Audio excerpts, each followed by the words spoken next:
Doing today? Welcome to my photo editing live stream where you can submit your images before the stream starts and I edit them here for you live. Today, again, I'll be using DxO Photolab 8, my favorite photo editor, my editor of choice. I've been using it for many, many years now, and they continually to impress me with the final output. And of course, I'll have my affiliate links down below if you'd like to download a free trial or purchase DxO Photolab. I will earn a commission, but I'll always be here to help you out once you do purchase it, either through editing your photos live or answering questions, tutorials, things like that. So, with that out of the way, I see Paul is here, John is here. Good to see you guys. Erna, good to see you. I'm doing well, thank you. And I will just jump right into it, I guess. Let me pull up the photos that we have today. There's quite a few here, actually. Okay, good. But that's good. Gonna be a busy day. Let's see. How do I get to the screen? Hi, Larry. How are you? And Jeff, good to see you. I think this is the right screen. I don't know why I'm having a brain freeze all of a sudden. Okay. So, that one's Jeff's. I had to convert Jeff's from OM3 to OM1 Mark II. So if you have the OM3 and you can't open the files, the raw files to edit in DxO, whether it's Photolab or PureRAW 4, potentially the upcoming PureRAW 5, you can, I have a video tutorial on changing the EXIF data so that you can edit the raw files for OM3. So just look for my channel about editing OM3 raw files. All right. Okay, so we'll start here. One from Clint. Clint Silverhorn. Awesome. And thank you so much for your donation, Clint. I really appreciate the support. Uh, and yeah, I guess I'll mention that real quick. You can support the work that I do here through memberships or making donations directly by buying me a coffee or the PayPal links below. But uh, just subscribing or clicking the like button, that's great too. So thank you so much, everyone, for your support. All right, so let's see. We have a leading road up to a mountainscape. Beautiful sky. Nice. And what I like to try to do is I always do composition first. Basically, I think about the composition first. Then I work on maybe the white balance to get that to where I want it to be. And then from there, I go pretty much to local editing. Unless there's a blaring problem with the exposure, I may work on the exposure first.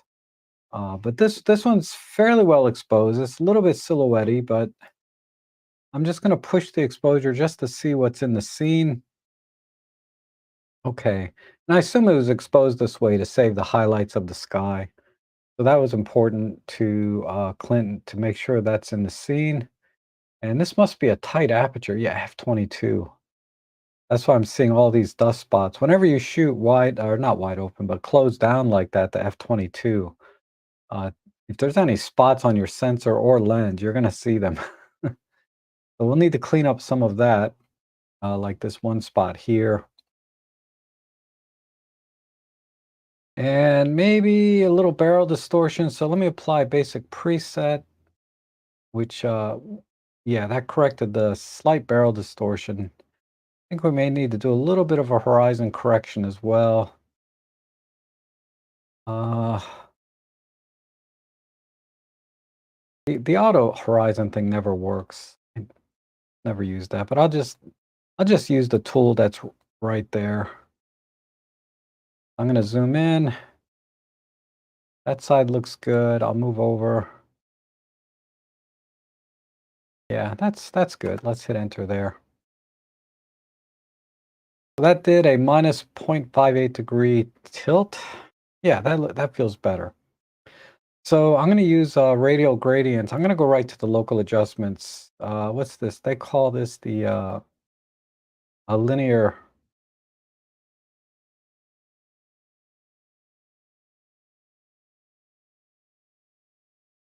Um, Normally when I hover over this, it says what it is. I keep forgetting what they call these individual tools. But this is like a linear gradient, but you can adjust it for, oh, it's a control line. You can adjust it, the masking by chroma and luma. So I really want to just only affect the darker areas here and bring them up. So I'm going to tighten up the luma mask. I'm affecting less of the other elements in that particular area. And let's just do a push on the shadows and see what we get. Okay. Not too much. It's starting to look a little bit milky. I want to maintain the contrast. What I'll do is I'm going to individually or locally adjust the grassy or the brushes with just control points. Again, I'm going to tighten the luma mask maybe just to about a 60. I'm just going to work on this area here and just push the shadows a little bit more. Okay. And we're going to add a little contrast back in. Maybe some clear view. Just a touch. Okay. All right. And the road is still looking okay. The mountainscape.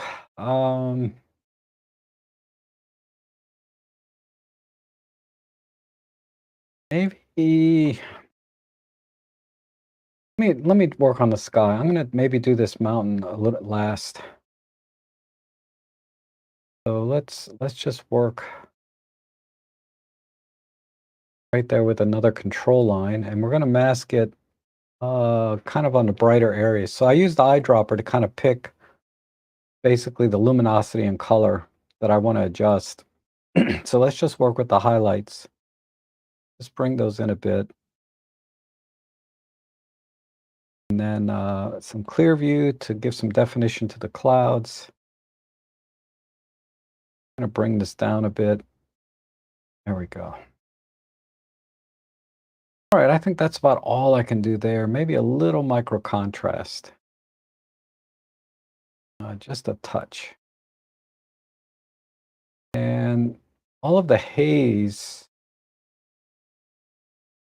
color shifted a bit. I think I'll maybe adjust the white balance, just make it a little cooler. Okay, good. And then I'm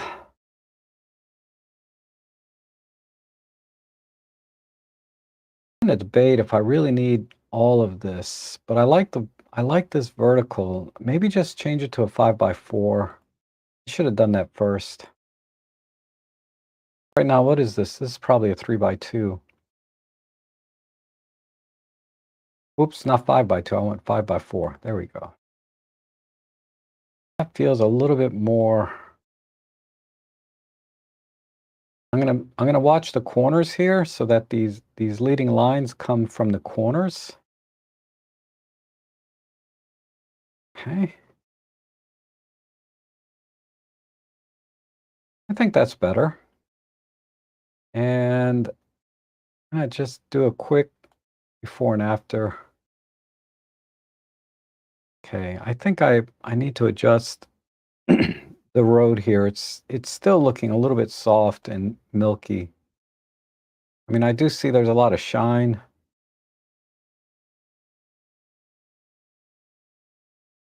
Like maybe it rained earlier, possibly. So I'm going to darken up the road so it separates a little bit more from the background.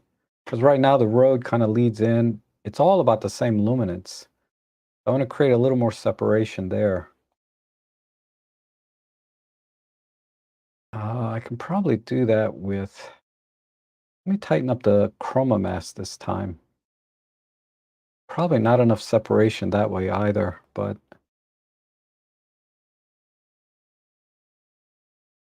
I'm going to drop a few control points around and just pull the blacks. Okay, a bit too much here. Make these smaller.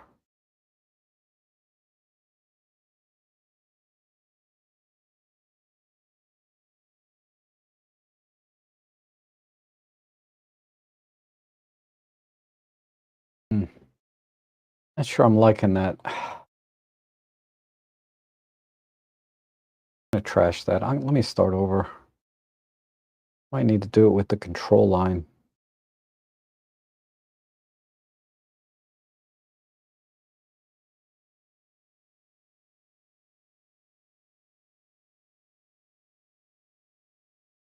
Try. Probably do it with this selection tool. Let me do that. Then I can feather it.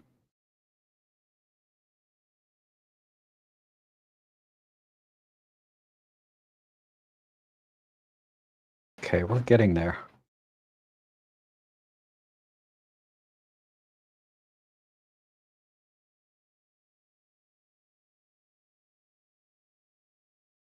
Try and fill in some of the gaps here. Oops.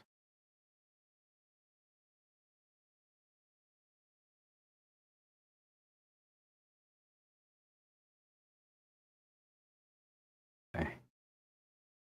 And I'm going to feather it just a bit.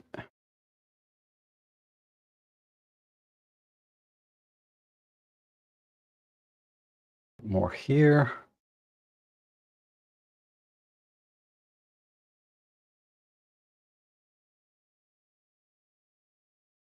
All right. And then this yellow line, I lost it, so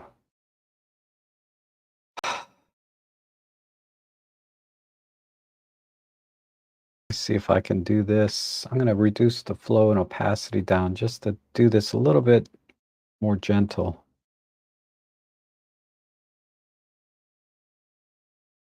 And let's do a new brush. If I can bring some of that yellow back. So I'm going to draw a little bit here, then push the vibrancy, saturation, maybe even push it more directly.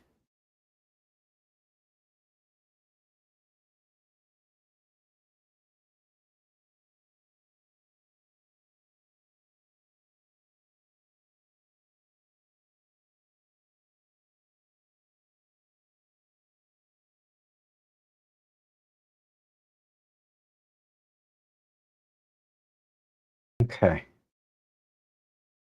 All right. Then let me just touch up some of these spots and we're almost done.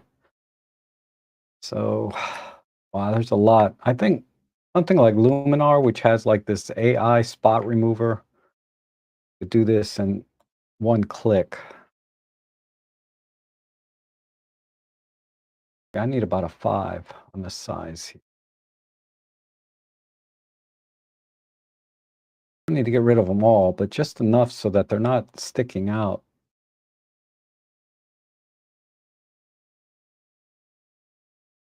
Down.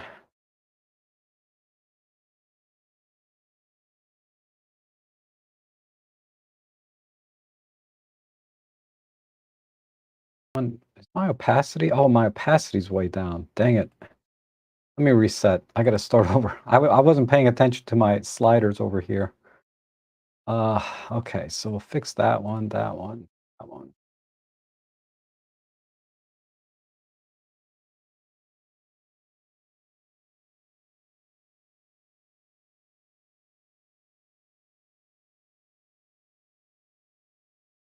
Move up.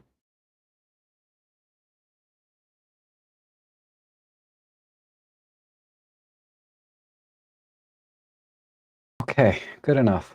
Let's see where we're at.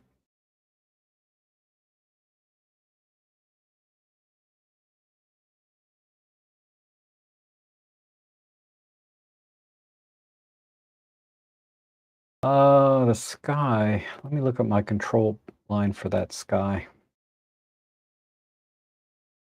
What I might be able to do is blacks a little bit. I want to make the sky a little bit brighter, a little more intense.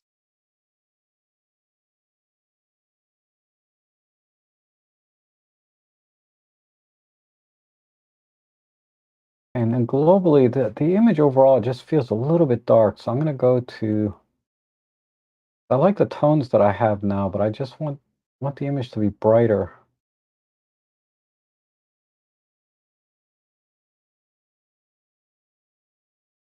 That maybe a little bit of more contrast.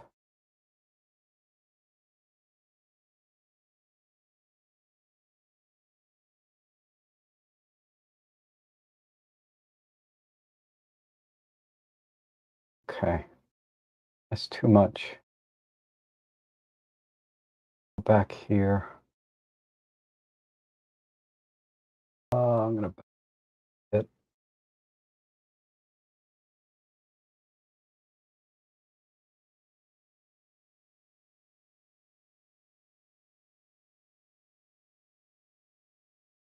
Okay. I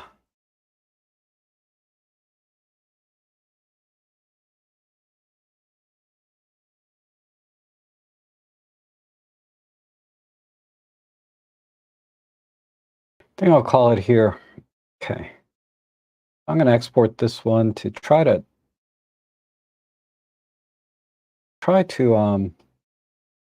clean up some of the noise and things, because I did apply the noise reduction, but you don't really see the full effect until you export it. So we'll do a quick comparison before and after.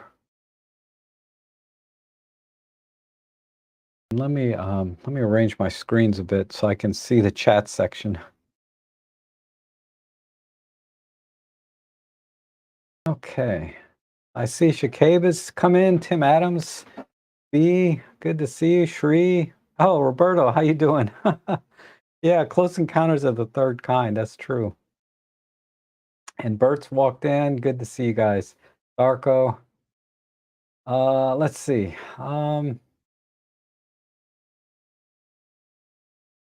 Let me go to, okay, go back to the screen and we'll do a comparison with the output.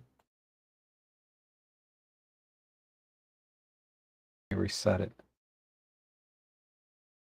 All right, so here we have the original on the right. And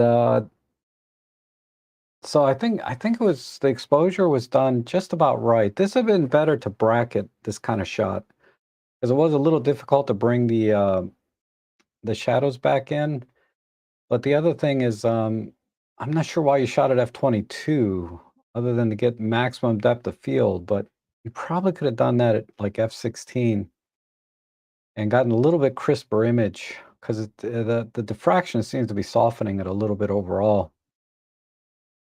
But anyhow, yeah, lovely image. I think that edit looks pretty good. You know, basically just had to bring the shadows up without losing the contrast and stuff. So very good. Thank you, Clint, for sending that one in. And let's go to the next one here. This is from John. Okay. We have, oh, you know, I forgot to adjust my screen. Sorry. Let me make the screen larger so you guys can see the sliders and things. Oh, we'll go to 250.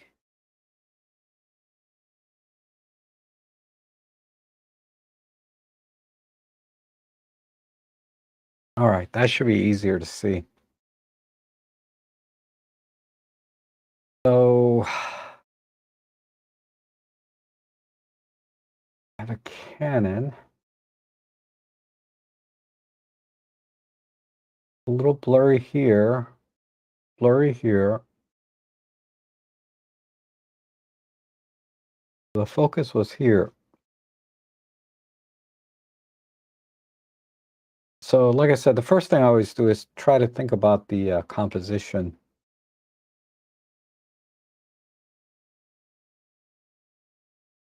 Hmm.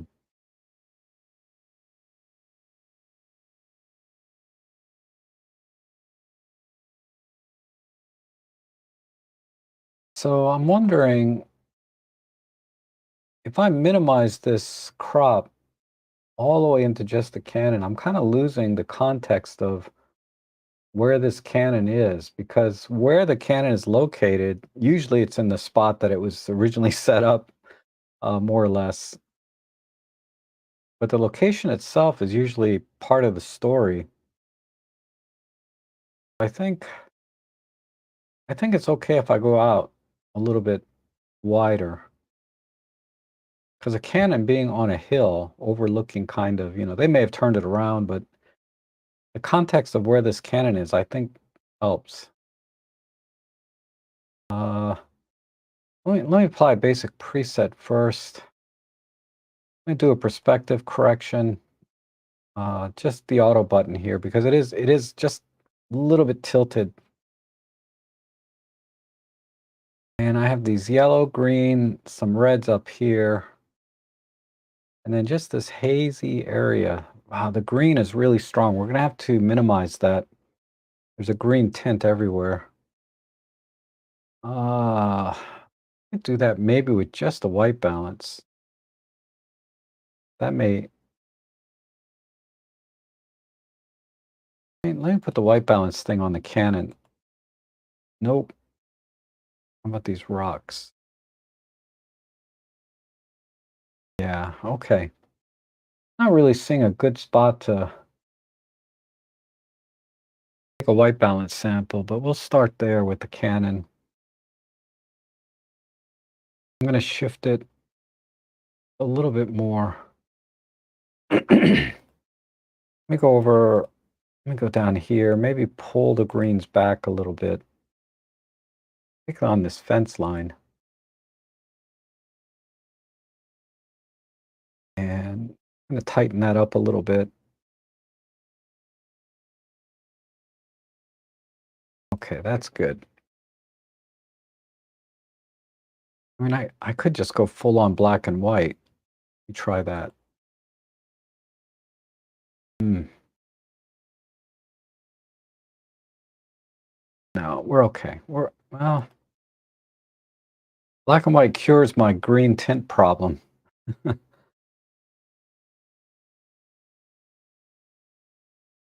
I like the little reds that are in here. I want to amplify the reds. So let's go to the color wheel, pick reds. Well, we'll use the eyedropper. More of an orangey. So I'm going to shift it slightly red and then saturate those a bit more. Okay. And we'll do the same thing for these yellows.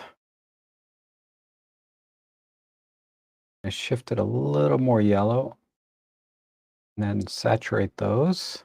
Ooh, getting into the grass though, so I can't do that. I might have to do that with a local adjustment.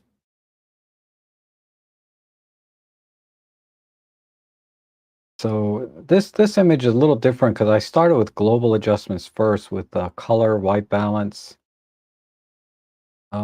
which I normally do, but the workflow is a little different this time.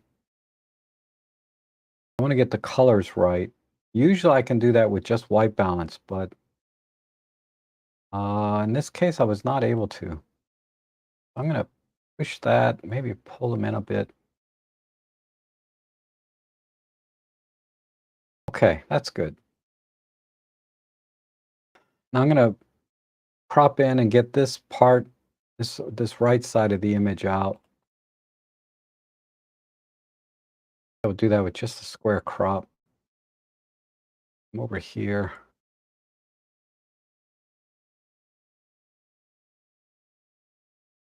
Let's just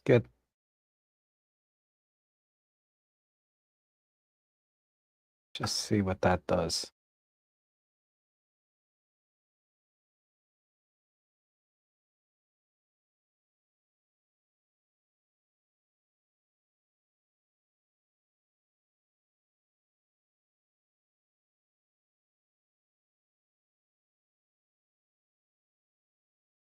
Be right in there.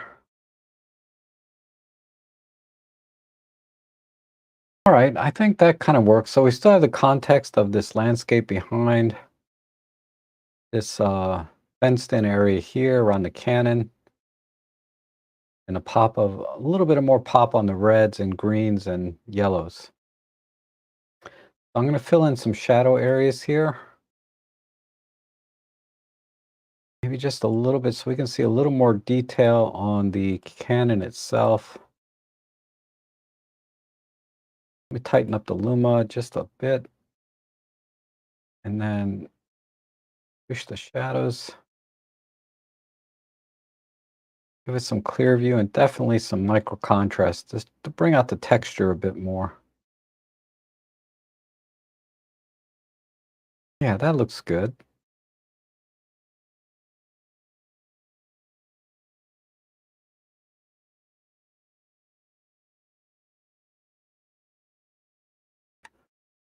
All right. Still getting a little bit too much green casting here. I mean, it is a green fence, I guess. Possibly. It looks like the fence might be painted green anyway, but I'm going to get rid of some of it. I'm going to do that with just a control line. Just want to minimize this a bit. Maybe shift it more. Desaturate it a bit.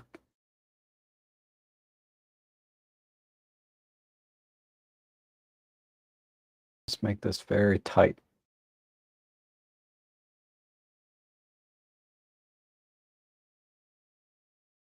And maybe make it darker.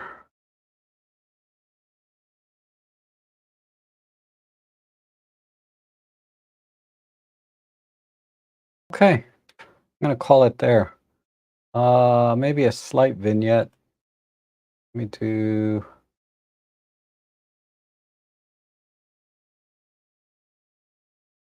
my controls here. 0, 0, invert. A little bit of a vignette there.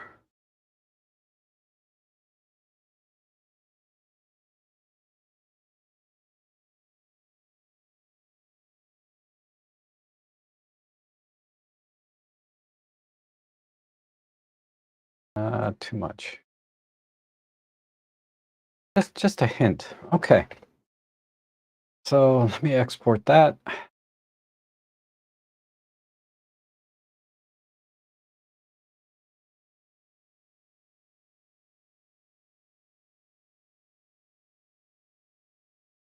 And we'll compare, reset.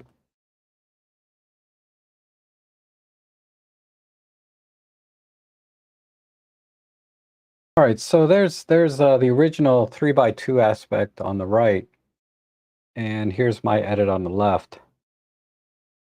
So yeah, so darkening this fence, draws the eye more towards the brighter things in the scene, particularly the cannon itself.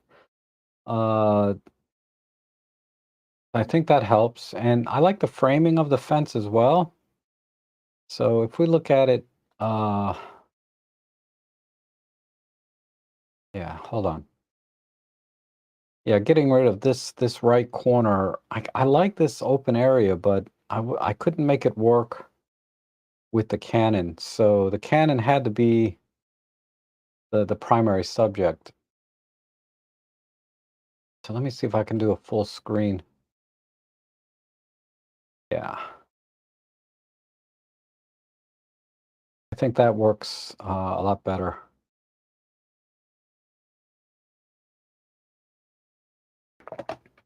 Okay, let's see. Thank you, John, for sending that one.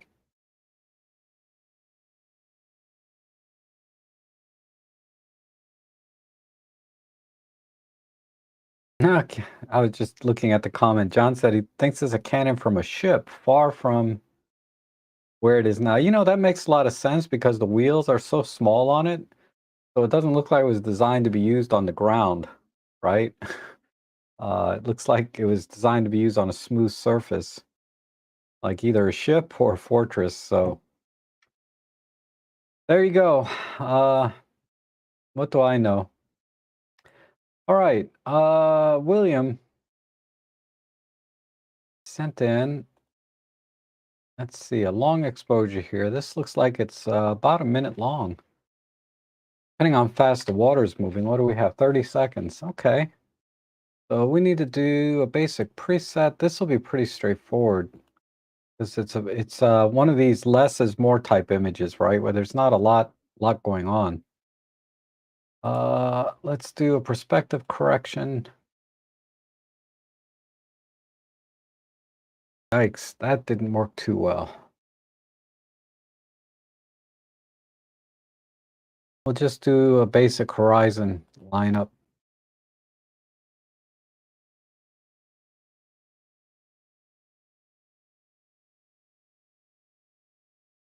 Okay. And then let's center it. So right about there. But to center an image, what I do is, I pull up the crop tool and you'll see that this little box here is the center of the crop. And then I'll line it up with whatever I want to center it with in the image. So in this case, I'm trying to center it with the bolt for these cross joints. And then I just drag it back up. Okay, that feels a little more balanced. I think we can go a little wider though, because we have some nice verticals. So let's try a 16 by 9. And let's see if I can, there we go, just expand this a tiny bit. Okay. All right, good. Let's try the local adjustments and see if there's any detail left in the sky. I mean, in 30 seconds, depends on how windy it was, but this water had to be moving pretty fast, like to, well, not necessarily. Okay. So let's see if there's anything in the sky. A little bit, just a little. We're gonna just do micro contrast and contrast until we get kind of what we want. It's a little brighter on this side too. Maybe we can work with that and add some light, emphasize it on the bridge here. So if I do another control point, and let's tighten up the luma just by a little bit. See if I can increase the light on this side without making it look too unnatural. Yeah, that's looking good. Then let's warm it up a little bit too.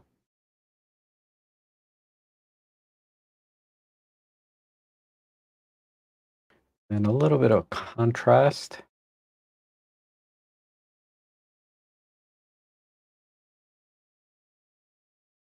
Move this up just a bit, a little tighter. And I'm going to do another one here. Tighten up the luma a bit more. And then I'm going to cool this side off a little bit. But give it a little contrast. Give it a little push in the shadows as well. Okay. Let me see. Maybe I should keep it warmer. Just thinking if this should be cooler or warmer. Yeah, I guess warmer looks better to me. I'll go with that, but I need more contrast. Just crank that all the way up. Maybe a little bit of clear view. And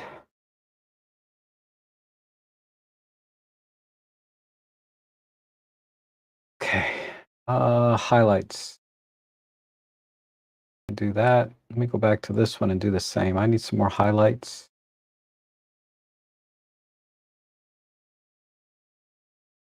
I want to get some of the texture of this crossbeam too.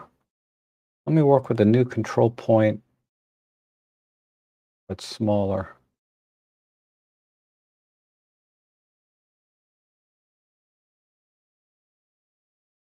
See if we can just push the highlights, maybe a little bit in the midtones, and then lots of micro contrast.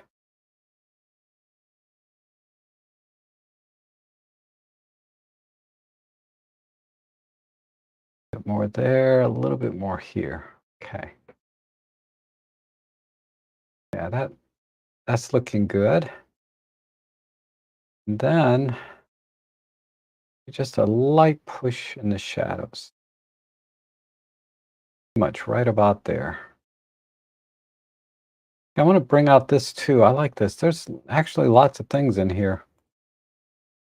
Let me just work on this.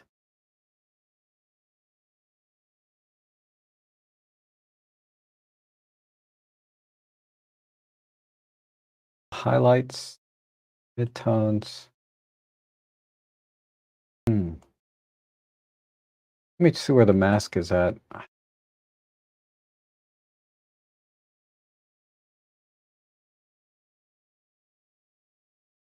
Okay. That's a really tight mask, but let's do that.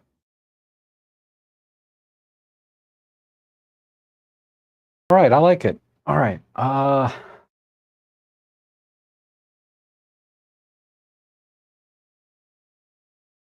I think we'll just add a little bit of light on this rock. Let me do some very, very fine touches here. So tiny bit on this rock.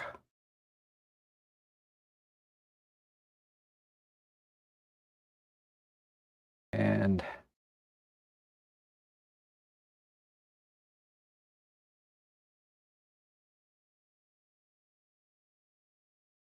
a little bit more, some contrast.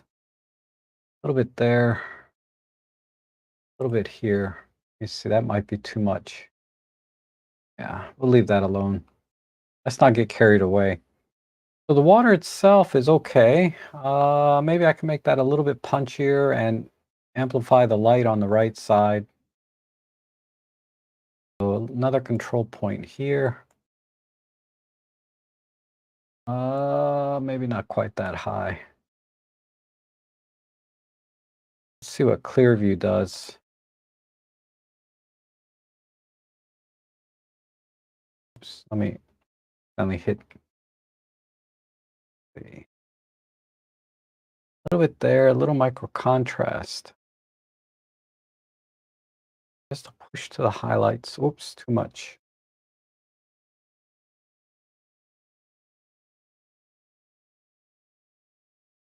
And then another one over here, but maybe a little bit darker.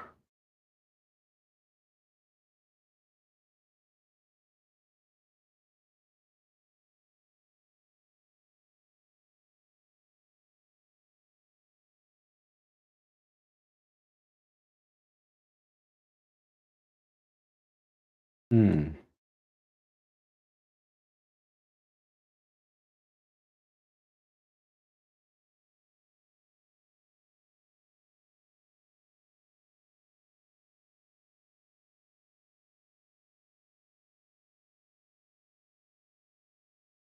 Okay, almost there.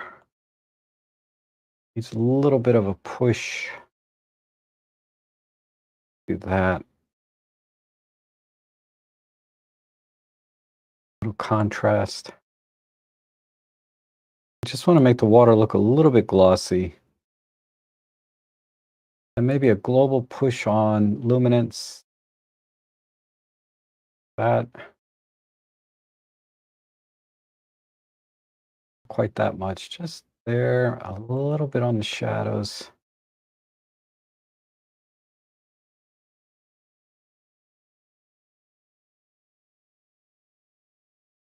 Okay. To back off a little bit on the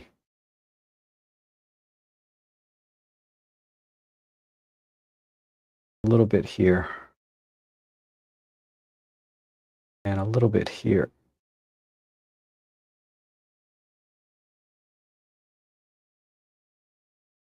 A little bit there. All right, I'm going to call it there. So export that one.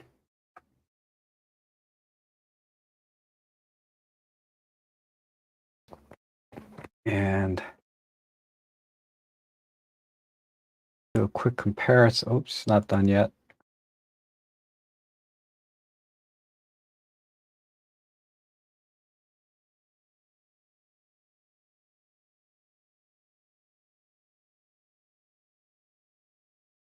Okay. Side by side. All right, so here's the original image on the right. You know, it's a standard 4:3 crop from the camera. I think this looks good in a wide angle, like 16:9, because there's a lot of verticals to kind of uh, make it look better wide. I don't know. It's all subjective anyway. And my main goal was to bring out the texture in the wood. I may have overdone it on the water a little bit, but bringing back some of the detail in the sky and then emphasizing the light on the right side. Now, I did lose a little bit of that soft sort of glow in the background, I guess, or haziness, but I'm okay with that. I think this looks, if you know, this looks a little too much like HDR. So bringing back that haze or softness in the background might minimize that sort of look, but I kind of like, excuse me, I like this punchy, glossy look to the image. So if we do it this way, that's the before, standard 4:3, and really good job composing this shot. This is not an easy shot to compose. You really put a lot of thought into all the lines and angles here and where they meet and where they overlap and what they hide or don't hide. So that's I'm really impressed with the composition work here that was done. You know, this shot, this not an easy shot. This took a lot of thought. So kudos. All right. Let's see. We got William. Yep, good job. All right. So this one is from Oleg.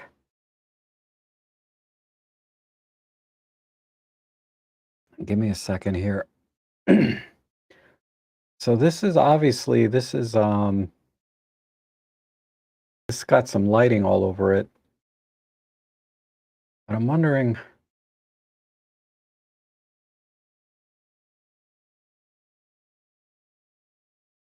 just want to get a feel for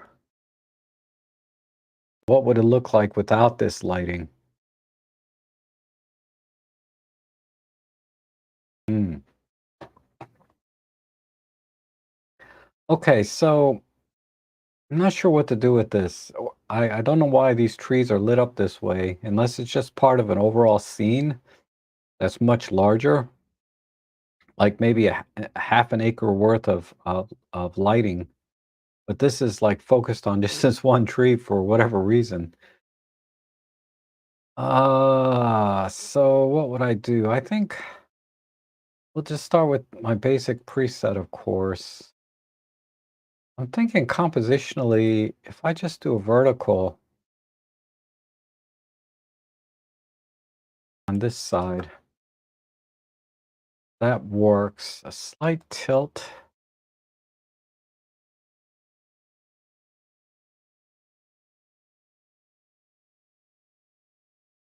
Do that.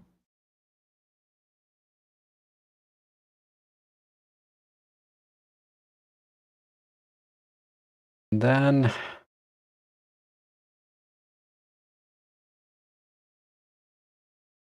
let's minimize some of the lighting down here and up here.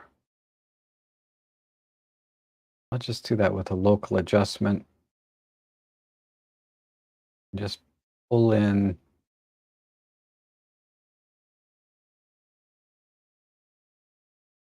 Pull the exposure in with just some local control points.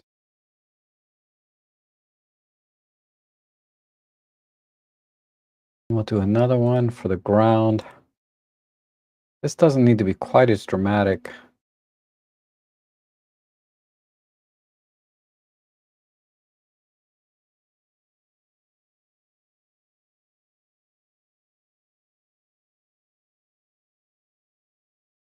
And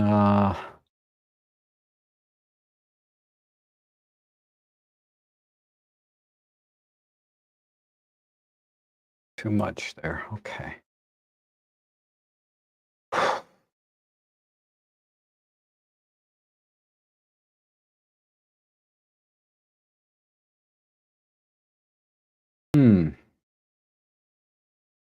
Maybe emphasize this color a bit more. We'll just do a vibrancy on that.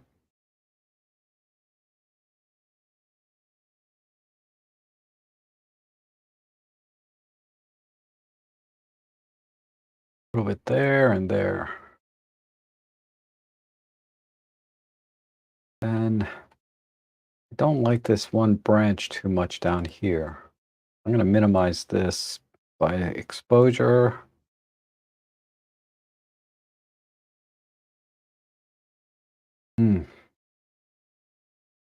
Guess I should just crop it out, but then I'd have to crop all the way in.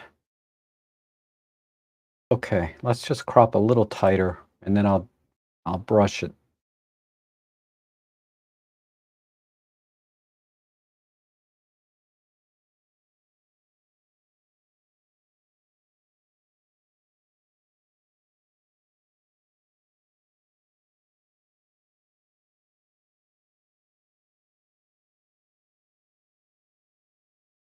Here.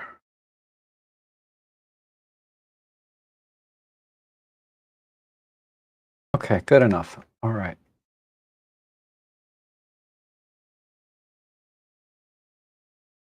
How we're doing.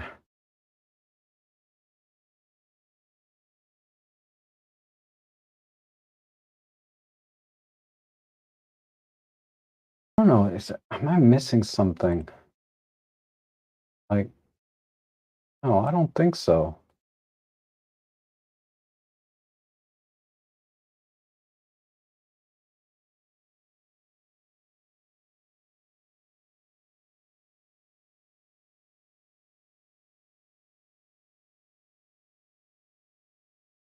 All right, Oleg, I think that's all I can do. So let's just do a quick side by side.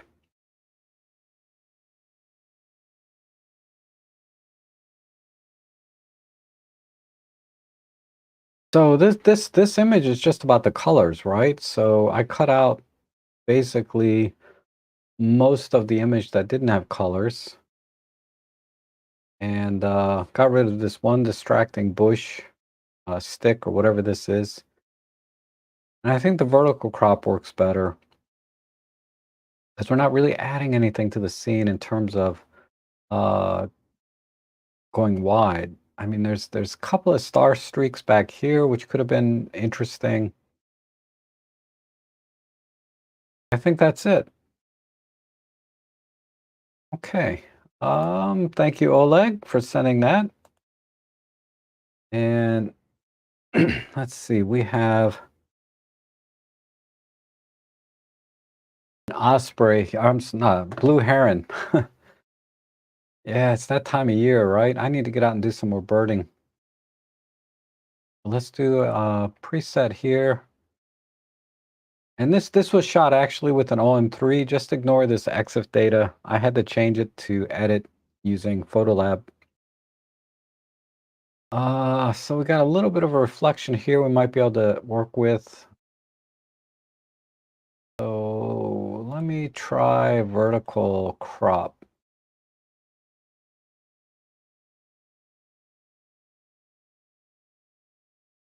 And And we need a little bit of horizon correction.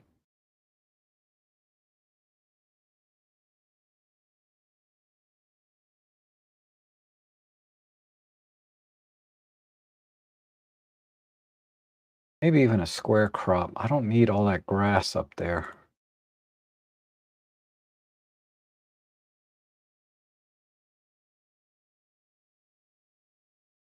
Okay.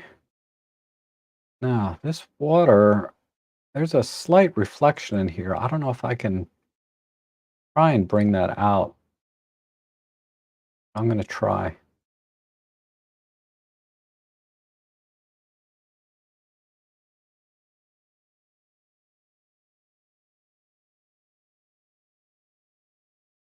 Hmm. No, I don't think I'm going to be able to do much, but I'll leave it there. Let's do control point. Tighten up the chroma a little bit and give it a little vibrance. We can see the blue. Okay. And then the bird itself, let's see, we need to do some eyes, beaks. Do that with a local adjustment. Whoops, too big. Man.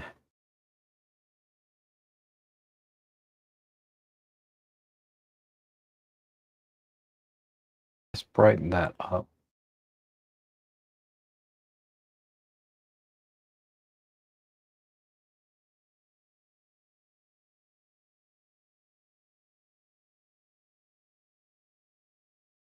Okay, good.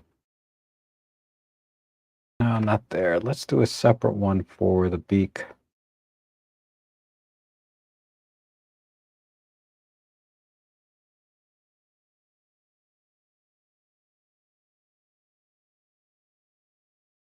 We'll tighten up the chroma mask and just give it a little vibrance. That, go to the orange and maybe push the luminance a tiny bit. Just to get a hint of the sun coming through. Right about there.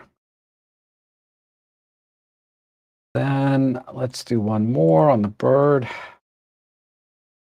Just bring the shadows in a bit and some micro contrast.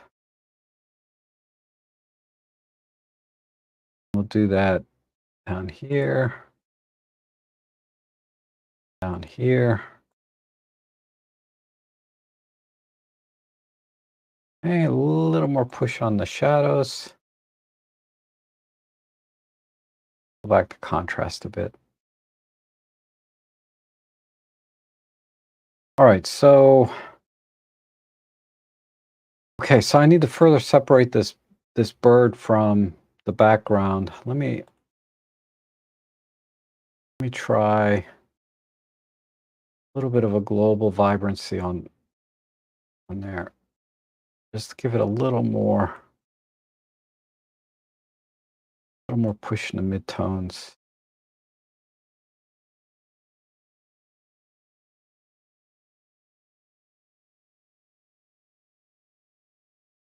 If I, yeah, I'm gonna push that one stop. Let's go to the global side and pull it in a stop. Let's do a half a stop here, back here, and just do about a half a stop in here.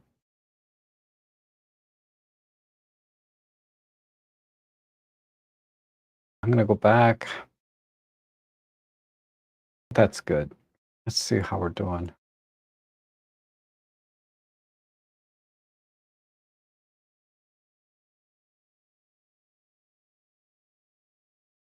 Hmm. Maybe just a vignette.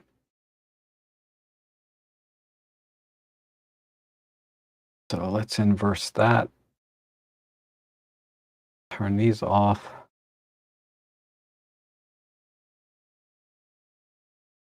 And just pull it in.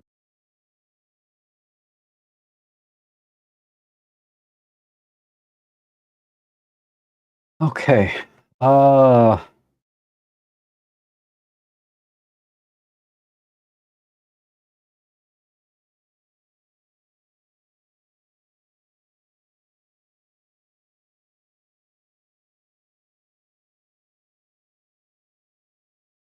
I don't like it.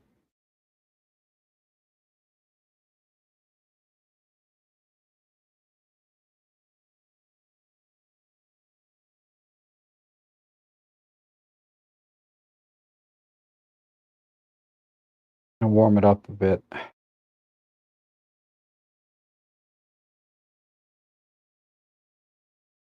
Whew.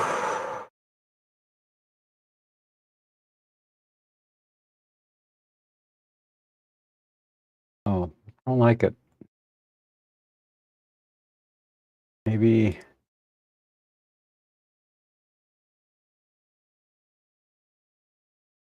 I'm trying too hard to save this reflection. So let's try 3x2.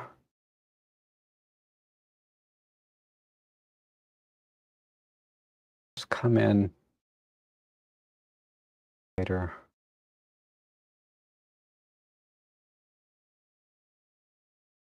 I think I'll go with this because the reflection is just not working.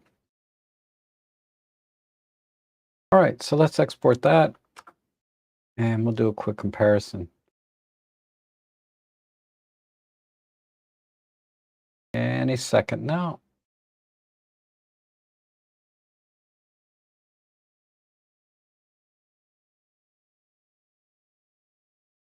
Okay, so here's the original image, right? Much wider field of view.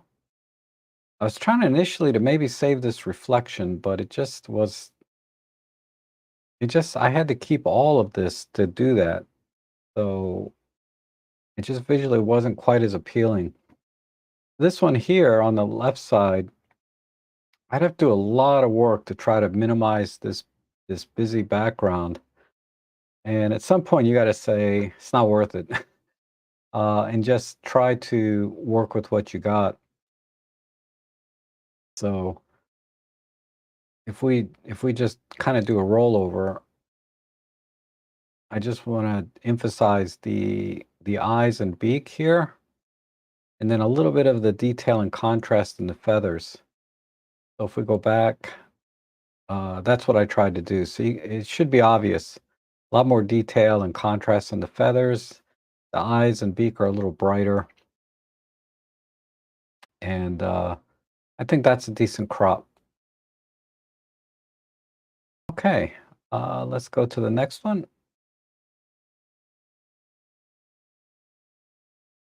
And okay, so yeah, this has a clear reflection, right? We might be able to work with that. Get rid of this. Let's apply a basic preset. Um, maybe do a perspective. Let's see if that didn't do much, but just a hair. And then compositionally, question is, because it's a little bit out of balance. What do we do? We did 14 millimeters.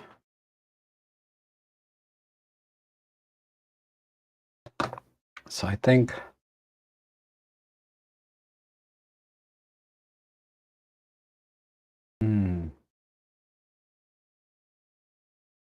let me just look at a wide crop.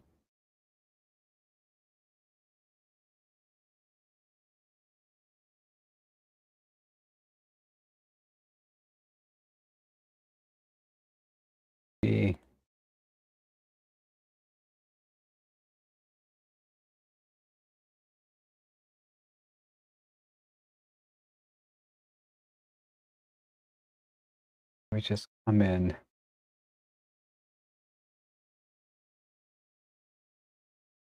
Right there. Okay. And do a little bit with the water first.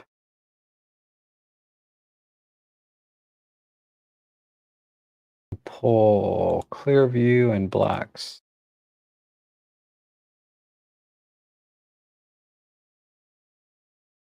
A little bit of contrast there. There's a dude standing there. I didn't see this person.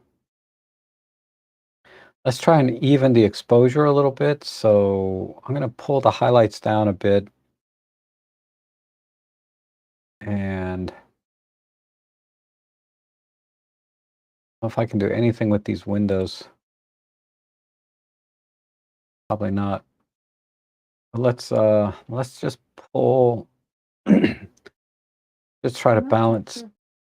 Let's just try to balance these bricks out. Do a little bit of a chroma mask.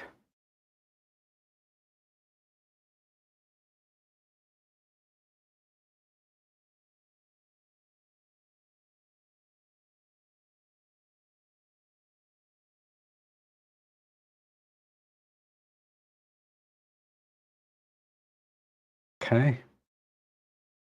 I think this side is just white bricks, so okay. All right, the windows.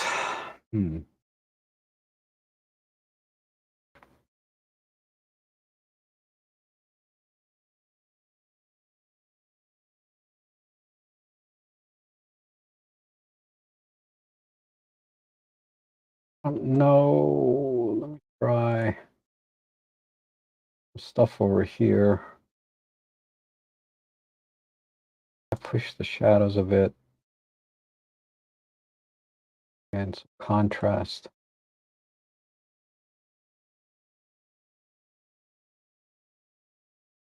Okay. I think maybe a black and white might work.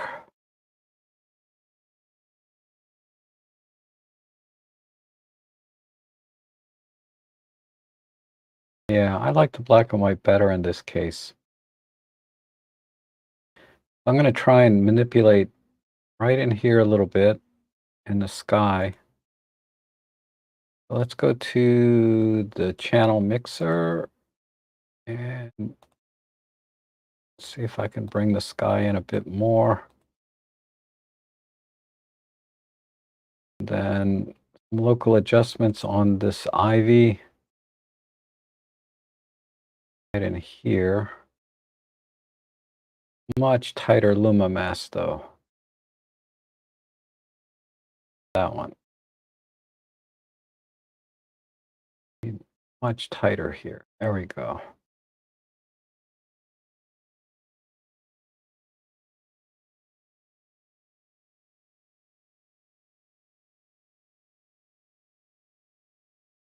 Let's just bring that in.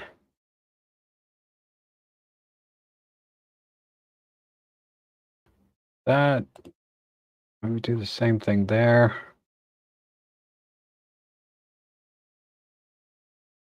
Just separate the foliage and ivy and stuff from the building.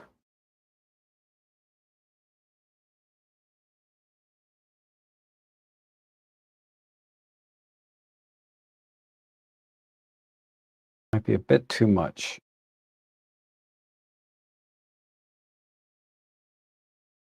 Okay.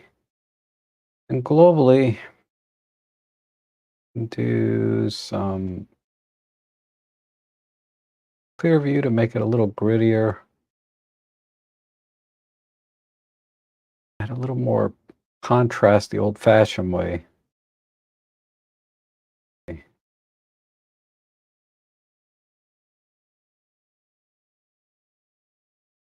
I think that works. Oh, this is a little hot, these two spots. So let me fix that. Just pull that in. Okay.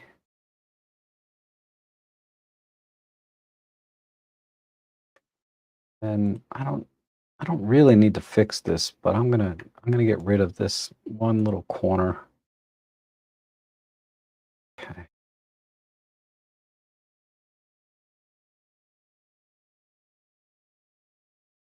Compositionally, let me just check. Do I have any wiggle room here?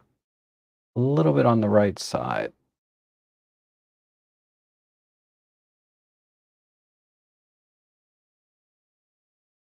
Okay. And on global side,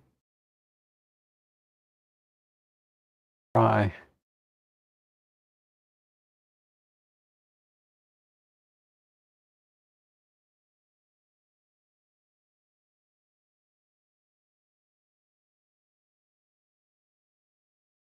I need this control point. I need one on this side. Okay. Now let me go back to the global. Kind of push that a little bit. All right, I'm going to call it there. So let's export. We'll do a side by side.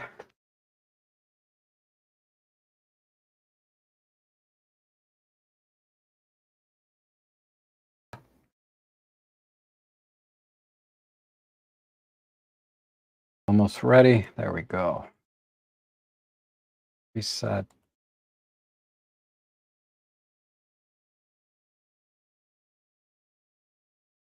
All right, so there's the original on the right. Yeah, I get you were originally trying to capture this reflection, I think, of the entire building, but the overall balance of the image just didn't work for me. Somehow it's just off. I can't really explain it. And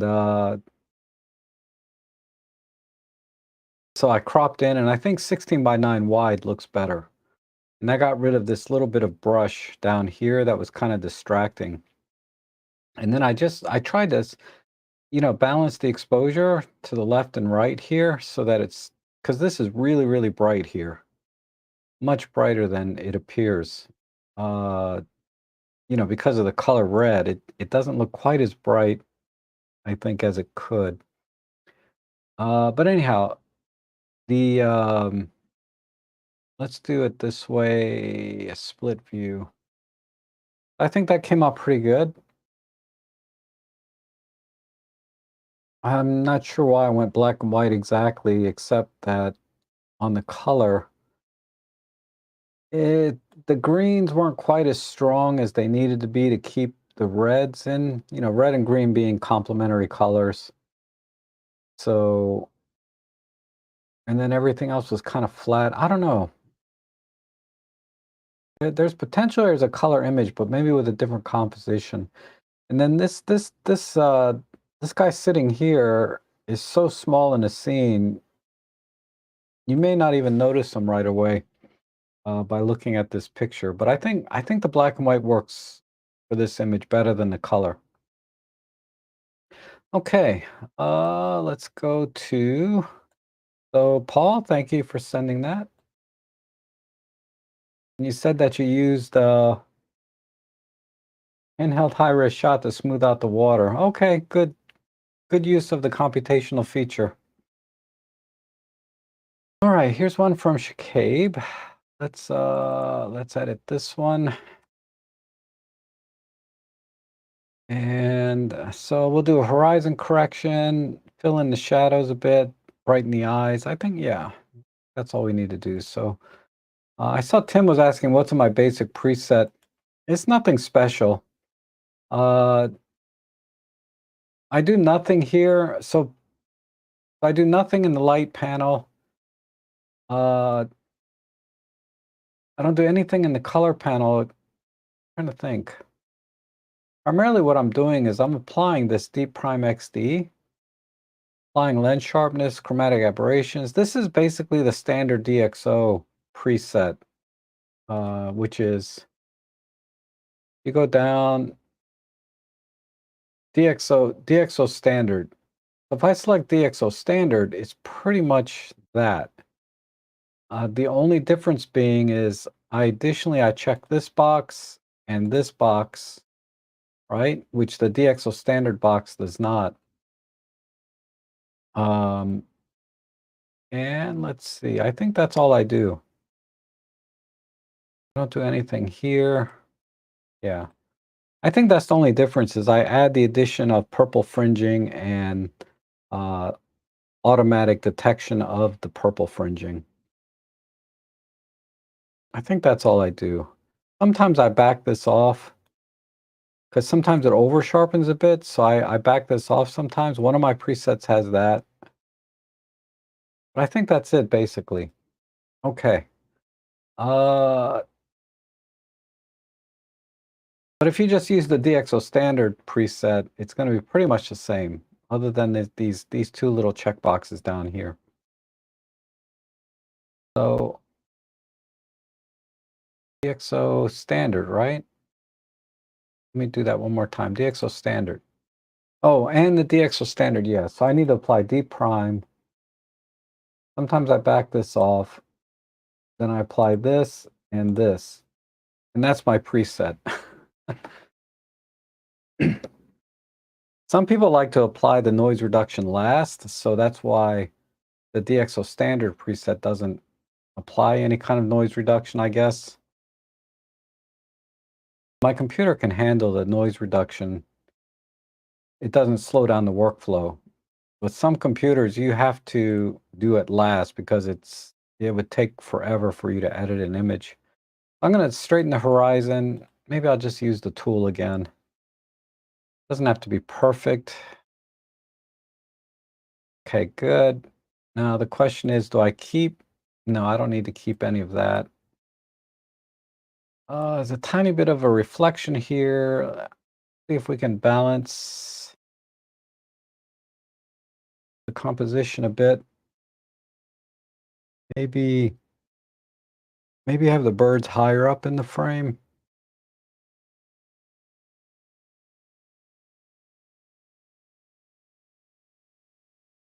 Yeah, that works. Okay, so let's do some local adjustments.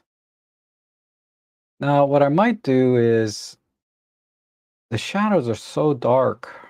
I might have to work on the shadows first. Normally I do eyes, beaks, talons.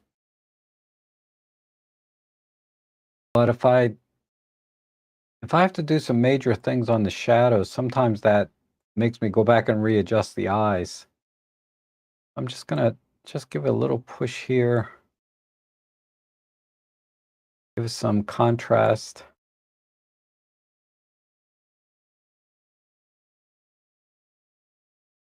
Okay. I am going a little bit brighter than I need to, but that's okay. Uh, let's work on these beautiful eyes here.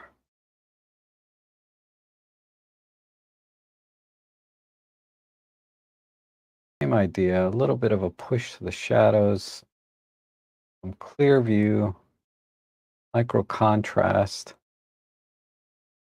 How's the beak look? Yeah, beak looks good. I don't have to do anything separate for the beak. We can do that for the baby there, and then let's see if that works even on this out of focus area. Yeah, that's good. Then let me exaggerate this overall, about a half a stop or a full stop. Let's go a little bit higher. Okay, I'm going to go back to my other control point here. Tighten that up a bit.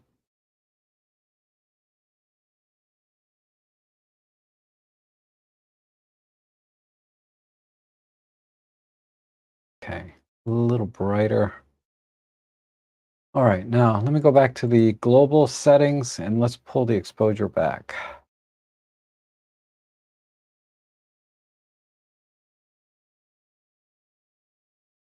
Okay, not bad, right about there. Then we'll fix these guys again. Probably.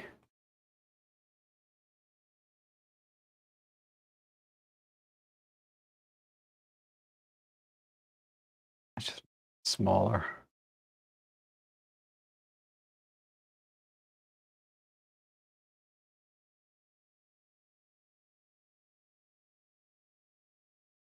Okay, so let me get a feel for what we're at. There and there. Okay, they're still a little bit too bright.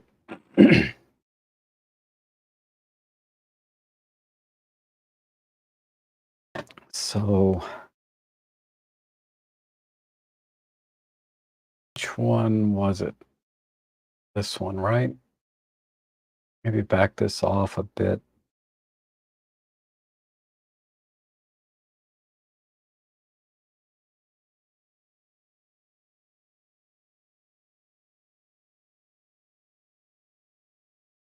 Okay.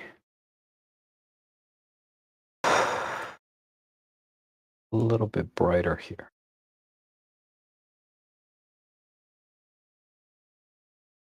And then let's do a little bit with the water. We'll do a control line just on the darker areas. Oops, I need to make a new control line. Plus the dropper here on the darker part. Pull these in.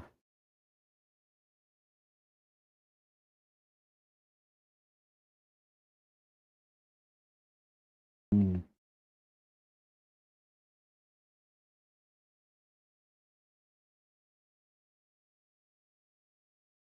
Okay. Let's make up here a little bit softer. So a new control line.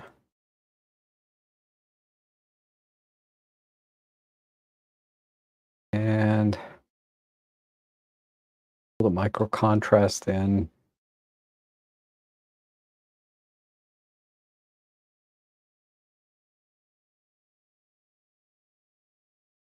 Right there. All right. So that's looking good.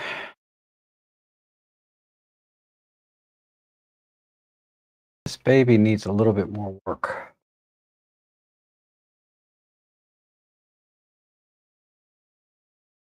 Maybe just a little more brightness on the furs. Tighten up the luma. Push the highlights a bit.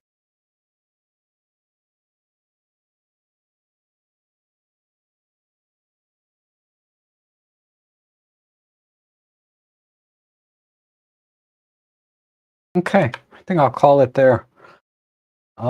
Maybe a vignette. So bam, bang, boom. Oh, invert.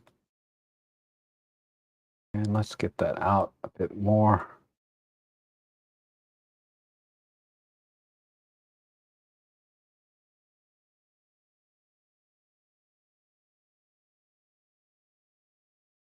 Okay.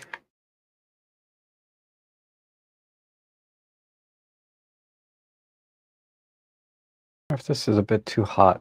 No, I think we're okay. So I'm going to export this.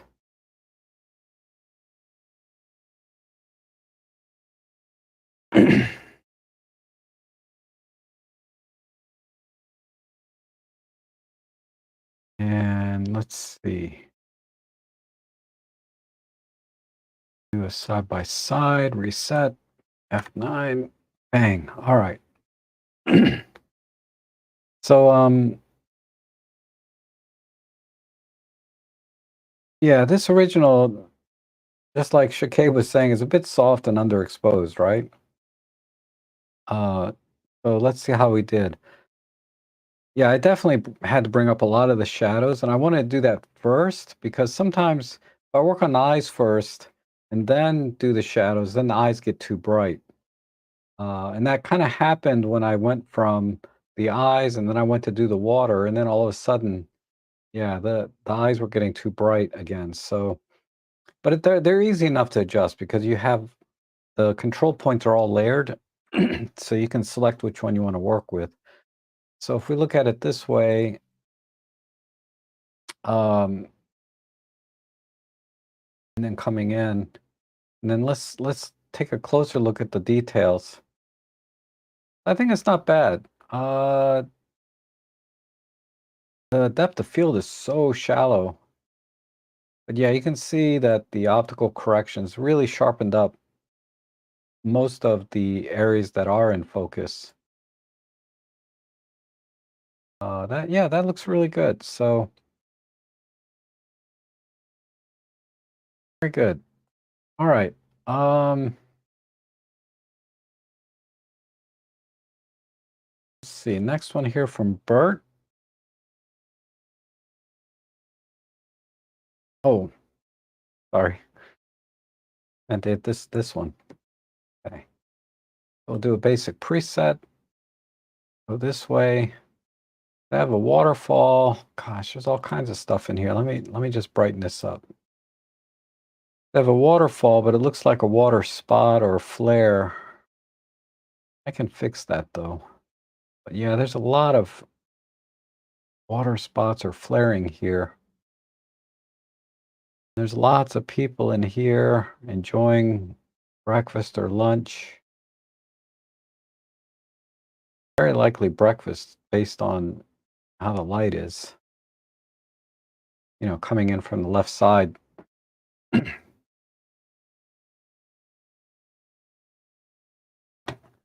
Okay, and then we got some sky. Not sure exactly what to do compositionally. Um,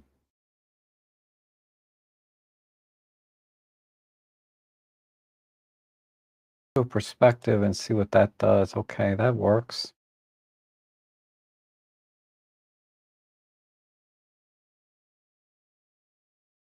So the water is almost 2 stops underexposed compared to the rest of the scene.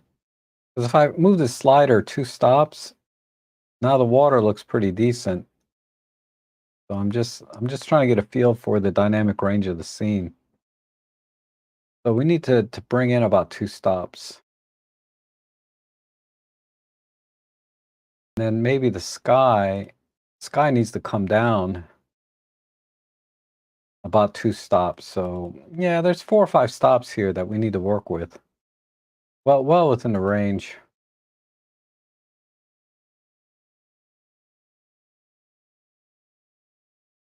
By range, I'm talking about like before it before you start to make the image look a little bit too weird. Because if you're trying to push and pull 10 stops of dynamic range, then the image can look weird and unnatural. But if you're only working with a couple of stops over, a couple of stops under, you can usually bring the exposure back in and balance it and still look fairly natural. Okay, so we'll do that, add a little clear view. That looks good. And then we'll do the same thing for the darker areas down here, the shadows. Let's push it a bit. Maybe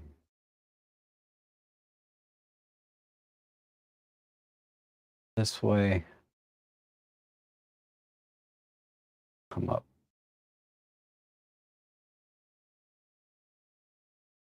Bit of contrast.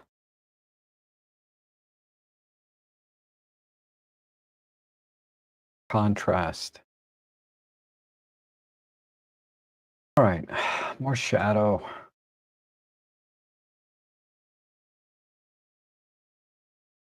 All right, good.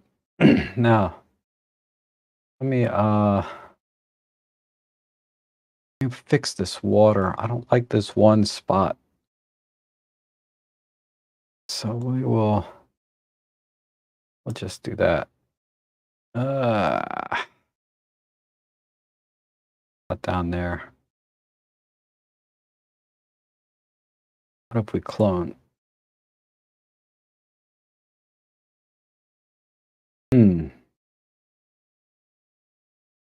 Look at this a little closer. Just this one spot.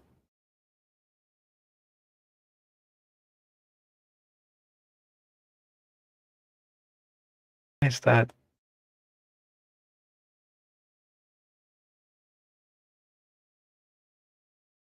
something's not right? A little bigger.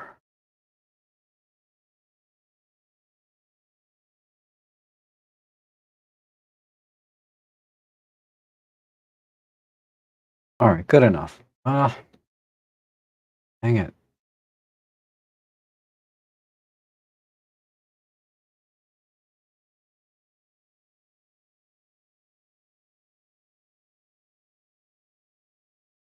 Okay, good enough. I'm not gonna spend too much time on that. Uh,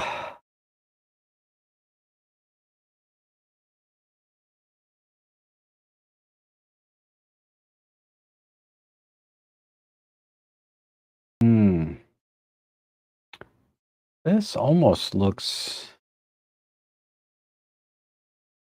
like a completely man-made waterfall or dam.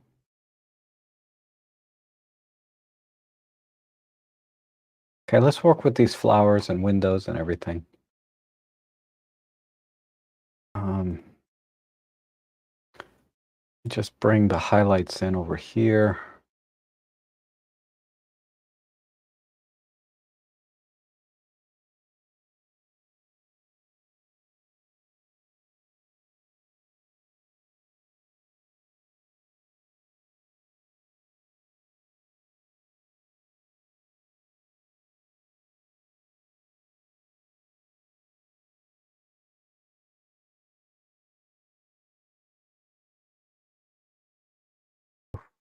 Not getting quite the effect that I want, but right in there. Flowers.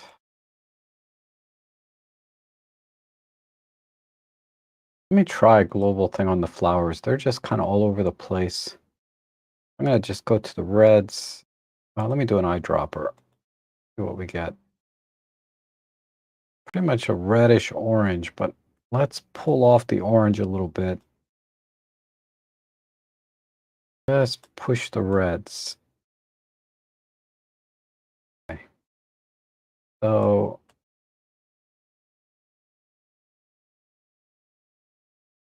a little bit less. Okay.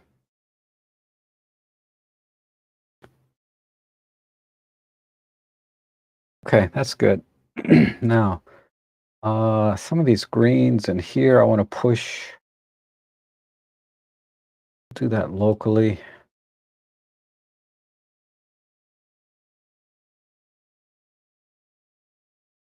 Try vibrancy.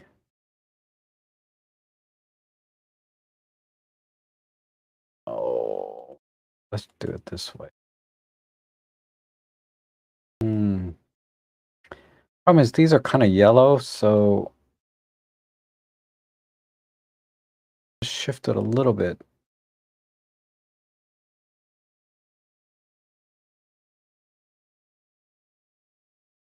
My local adjustment go. Give it some contrast. Clear view.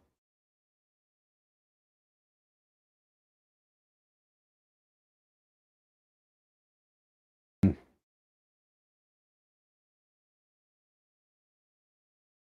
okay, that's good. Really need to balance the composition a bit. It's a little bit heavy on the left side. So let's make this the center. Push that. So we got a line, a corner here, almost. Uh, yeah. And nothing down here. Okay. Then let's do, I don't know if I can fix this. Adobe's much better at this kind of thing, like Lightroom or Photoshop, but supposedly they're working on fixing that particular tool to be a little better. Maybe in Photolab 9 when it comes out. But anyhow, it does good enough job for most things. I think that's it for this, for me anyway. Uh,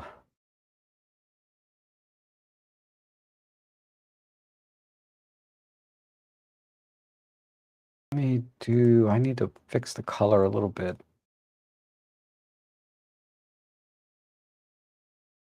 Let me just back it off just a tiny bit.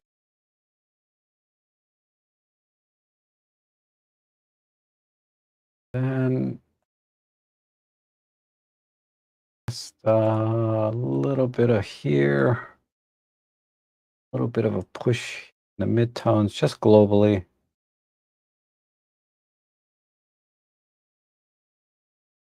maybe some global,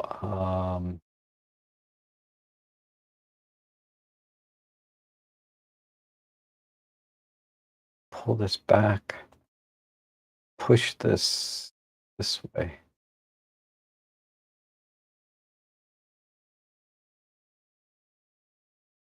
Just trying to create a little more contrast in the colors.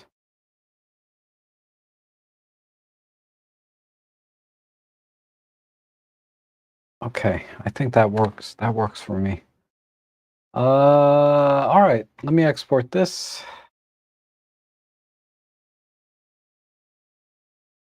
We'll see how this comes out.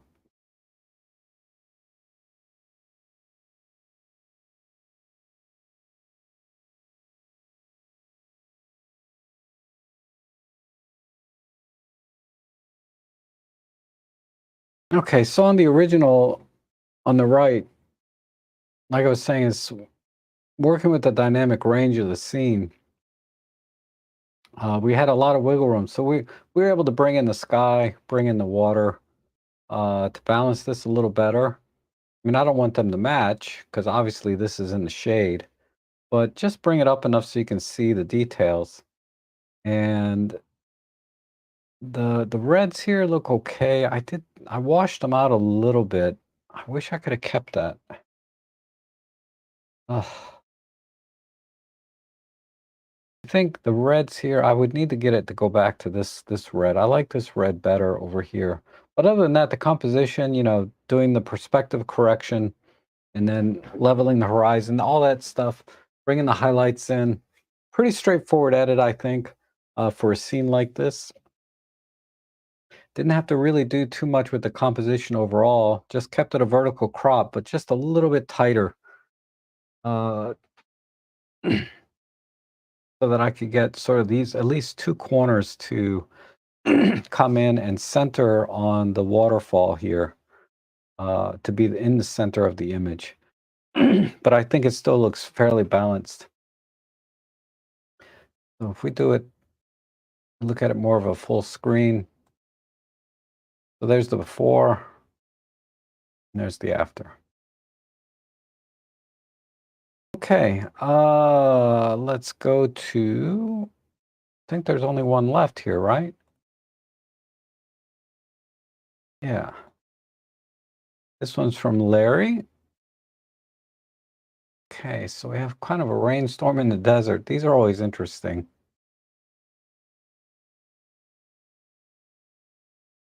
Okay, let me apply basic preset.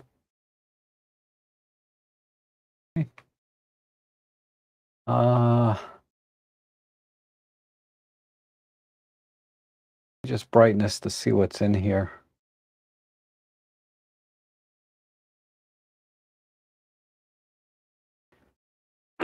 Okay.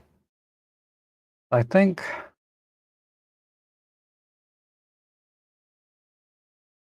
we can bring this back up, maybe about there. This is one where the overall exposure is a little bit dark, so I'm going to start with a global brightening. Uh, then let's go to,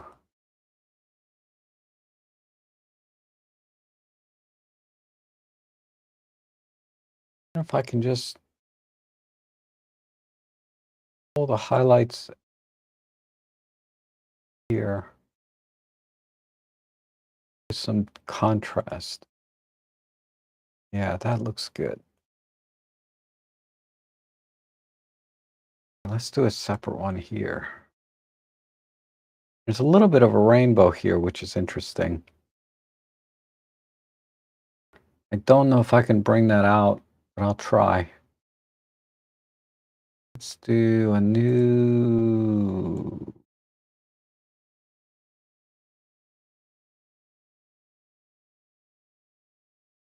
Let's try some vibrance.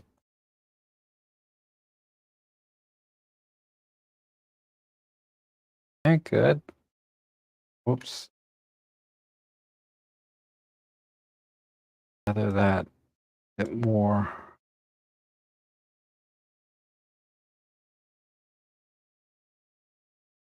Just erase some of this masking. So it's kind of showing it in a little tighter. Erase that. Okay.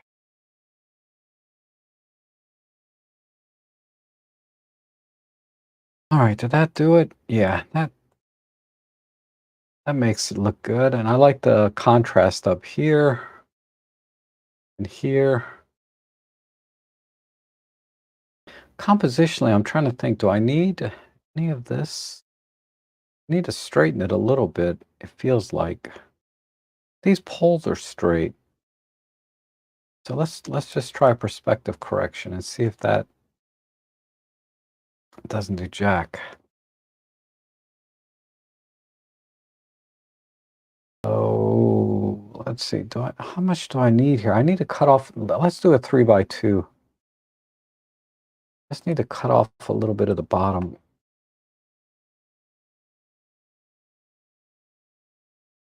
Maybe a little bit more.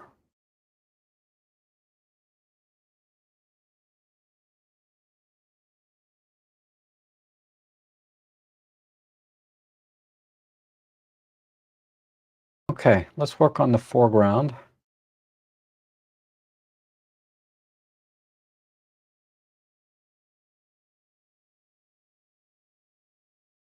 I think just give the bushes just a little bit of pop here and there.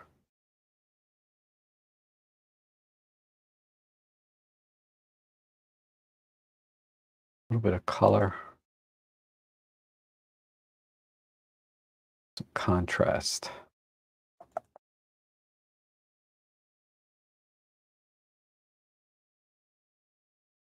Okay, and then this cloud or this rain, if I can just make that pop a little bit more.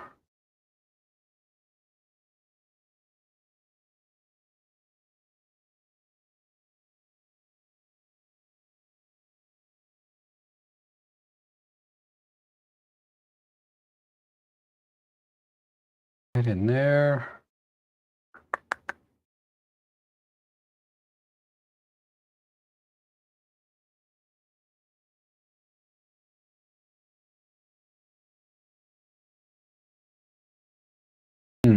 I'm just doing a before and after to see what else I can do.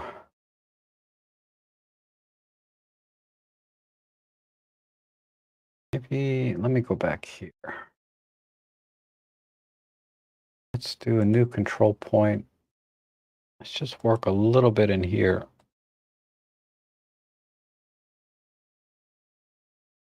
Push the highlights a bit more.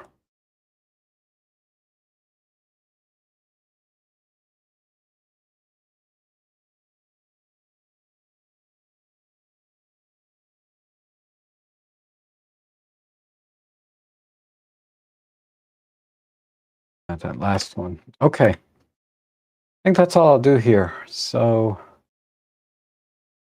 export to disk.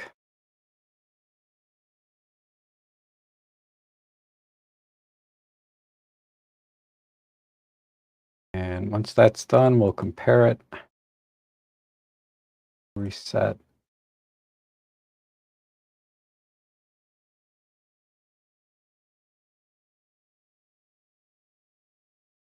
All right, so basically, you just had to bring the exposure up and a slight crop, and then just add a little bit of detail into the sky, and try to bring out the rainbow. It's so faint that uh, you may miss it at first glance, but there's definitely one there. So if we do sort of a larger view, that's the original, and that's the edit. So I think that came out okay. That's an amazing event to be present though, right? And see that. Uh, I've only seen that like once in my life. All right, so as always, I give you guys my image to edit. And also, you sometimes you send in edits of the image that I edited. We can compare what you did versus what I did. So let's see what we got there. Uh, what we'll do is go back to here, just reset.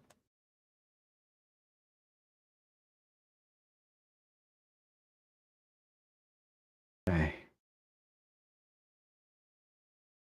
So my image is uh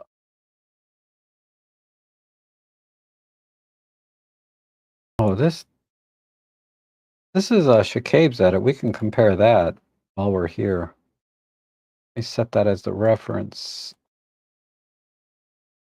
So there's Shacabe's edit versus what I did. So he definitely went a lot brighter and tighter. That's cool. I think this is better, actually. I like this crop better. Much tighter crop. There's no need to keep the tail feathers on this second bird in the background because it's blurry anyway. But I think your crop makes a lot more sense. And the processing's not bad. I like a little crispier processing like I have here. This is a little bit washed out for my taste, but I really like the way you cropped it. Okay, let's see. I think that's the only one I saw.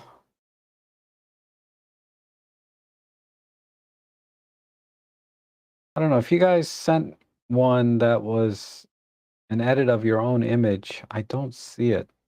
Sometimes, oops, let me go to the photo library. Sometimes I need to look at it this way.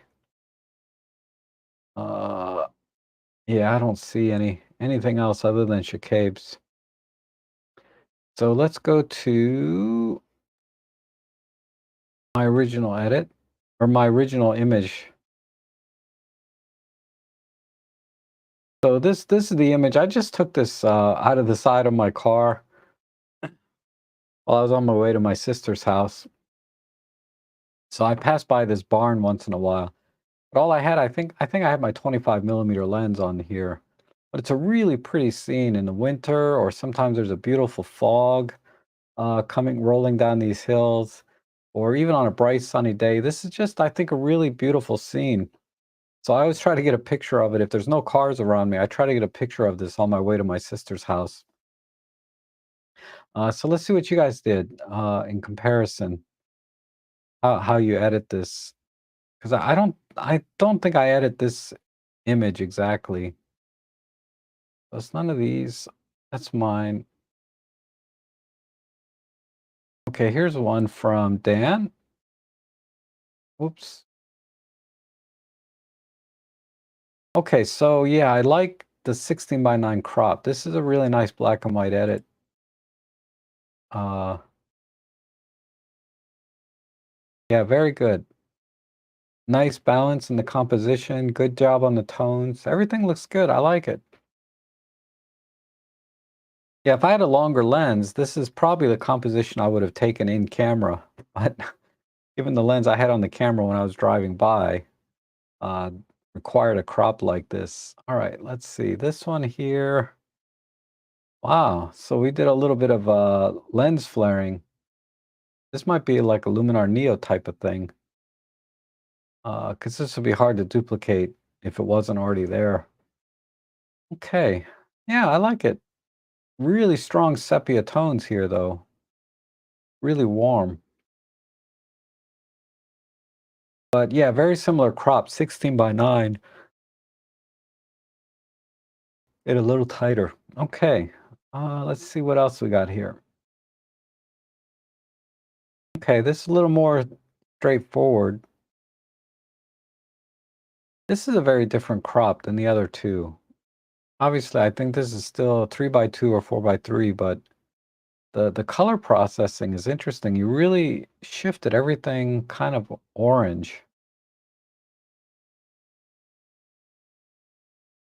Okay. But I like the treatment on the greens.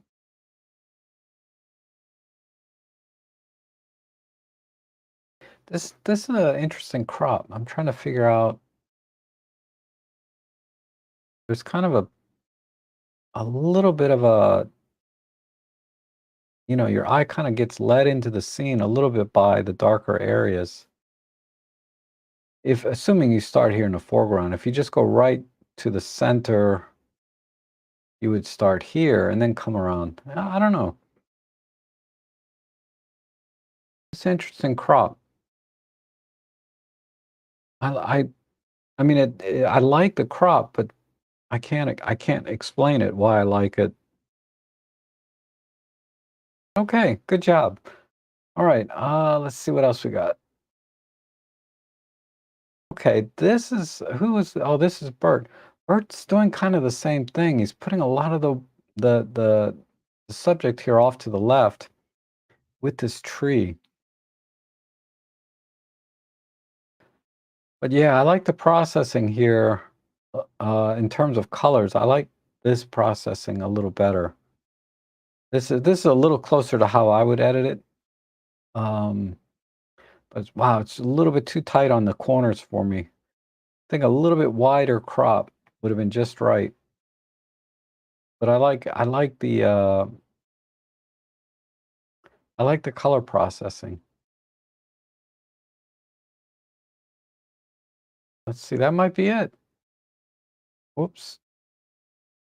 So like I said, I don't think I edited this image uh myself. So I have nothing to show. It doesn't matter.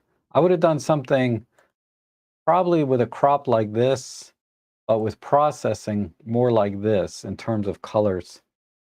So these would have been, this would have been my crop. This would have been the color scheme I went with. And then, a little bit here and there. Ooh, all right, let me get into the chat section and then we can call it, I guess, right? So another great set of images today. A lot of fun to edit. Okay, so I'm gonna go up here and I see, oh, David Crooks. Hi. How you doing? I see Dale Cribben, Shakab, only background can be blurred. Okay, tighter crop. Nice job on the gray heron. Oh, you're welcome, Jeff. I try. That was a tough one because the background was really busy. And oh, okay, so you sent one in to compare. Okay, I'll take a look, Paul. Said you had sent one in to compare. Okay. And Rob, okay, I answered this one, Tim, so you got that. And beautiful job on the black and white. Okay, thank you, Tim. I appreciate that. Let's see. You forgot to do the vignetting, Shikabe. I keep it exposed. I keep underexposed. It's more speed. Yes. So basically, you're using a faster shutter speed, which keeps the image can make the image underexposed a bit. I think that's what you mean. Um, and Larry says it was powerful. Can't remember what you're referring to there, but okay. And I sent mine while you were editing your image, so you may not have downloaded it yet. Okay, I'll take a look. Peter Blackett's here. Good to see you. All right, let me see what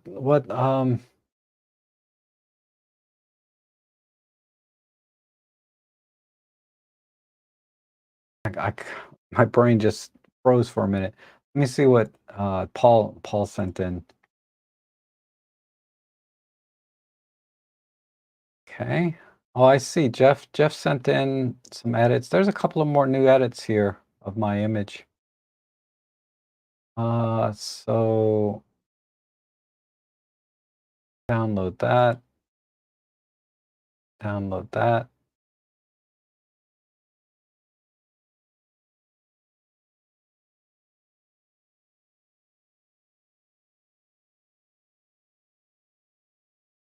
Oh, Jeff, download.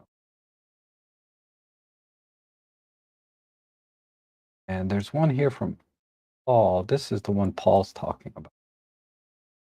And then Harris. Okay, so Harris sent one in. I can edit it. Let me download it and I'll edit that for you. If you're still here, I assume you're still here. Okay.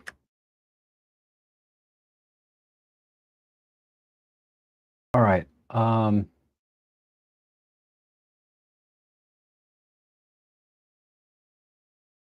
And save. Okay.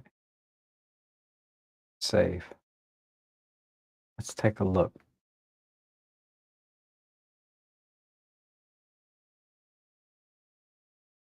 Where's my... All right, so I think there was one from Jeff.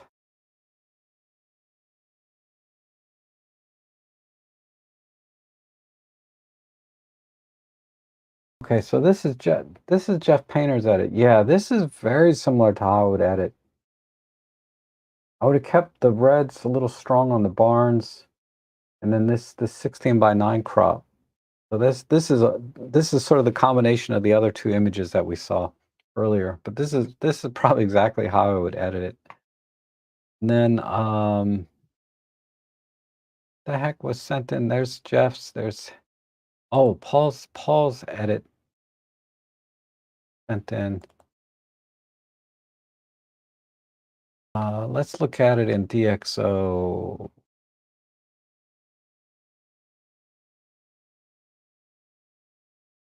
This was Paul's edit versus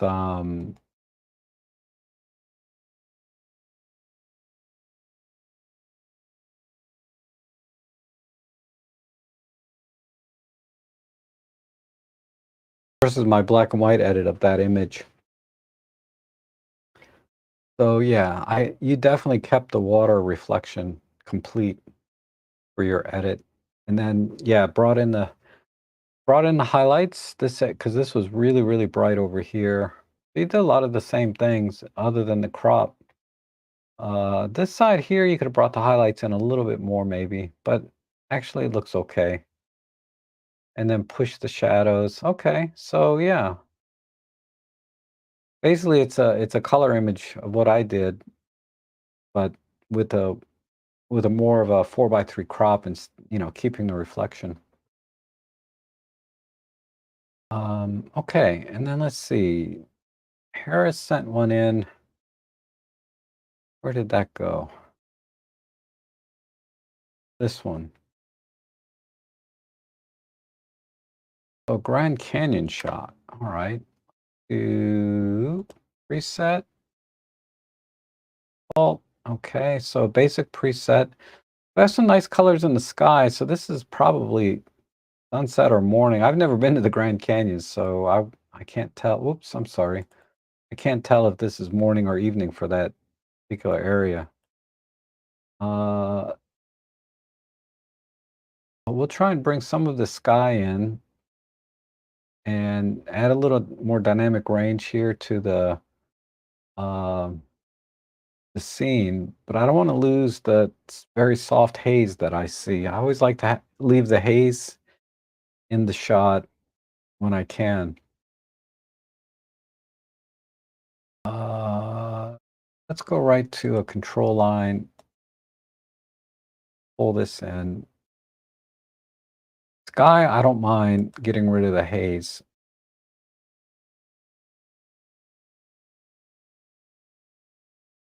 That much. We push the colors a little bit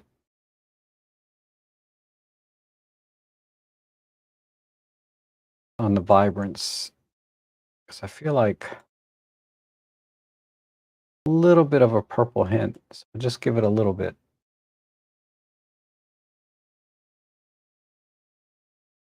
Yeah, right there. And then compositionally, wow, this horizon is dead on. I'm trying to think, how much do I want here in the foreground? This is a 13, oh, the 8 to 25 Pro. I was like, wow, you got almost up to your feet here. Um,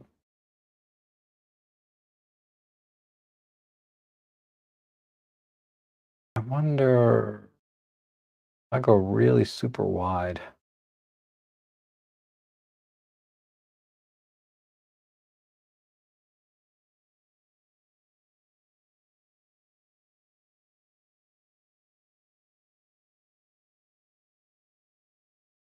I think that works.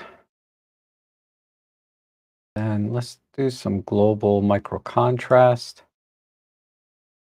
Maybe exaggerate that. Exaggerate the contrast a bit. Pull the blacks even more. The midtones and the highlights.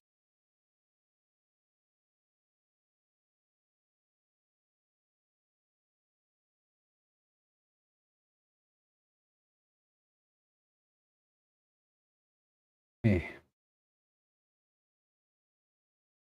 where we're at. Oops.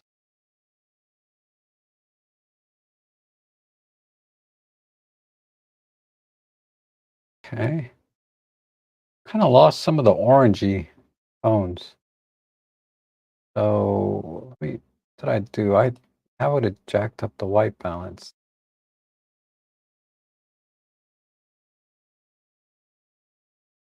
A little bit warmer.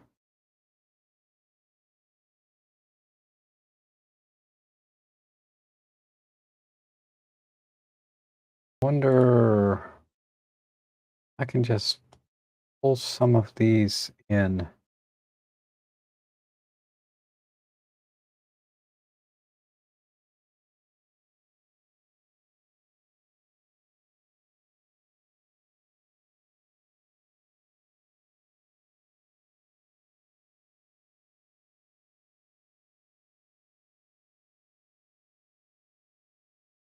Be a little.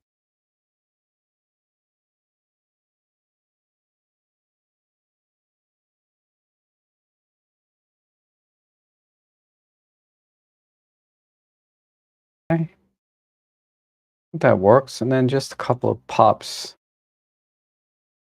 in the highlights. So let's push the luma a bit tighter. And just do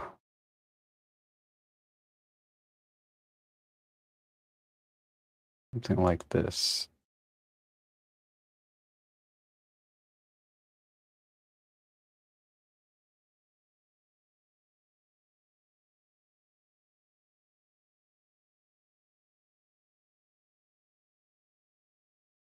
I don't know if I'm just working too hard on this, but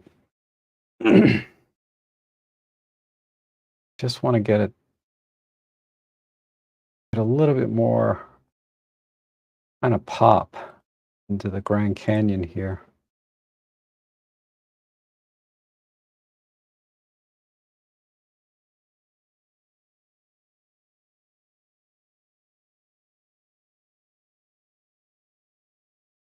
Yeah, that's good.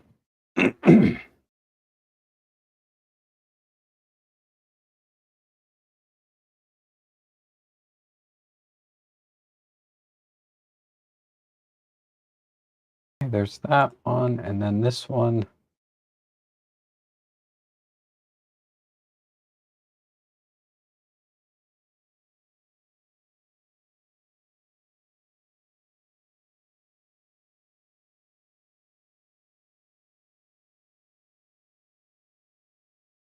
Touch there. Okay. Uh,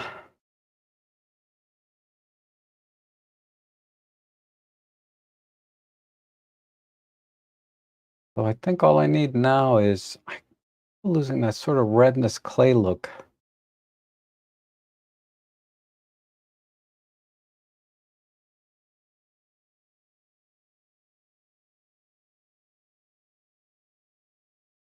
Just pull the highlight down. It's a little bit too much there. Okay. Or if I do a global clay kind of thing. Reds.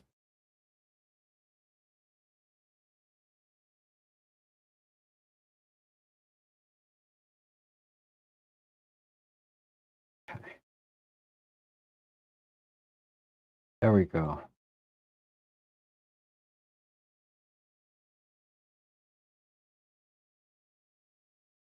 Yep. All right. I'm going to call it there. Export. And somehow during the editing, I lost this clayish, reddish kind of look in the rocks. So that's all I had to do is to bring it back. Just basically just a slight saturation and pull on the luminance.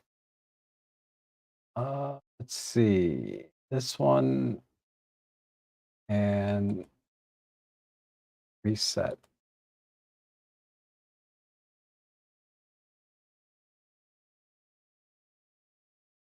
Okay, so let's just okay, so compositionally this huge rock here was just very distracting to me. So fortunately, a nice wide crop was able to get rid of that. So I could crop right up here, and I think that this brightness here. So let's uh go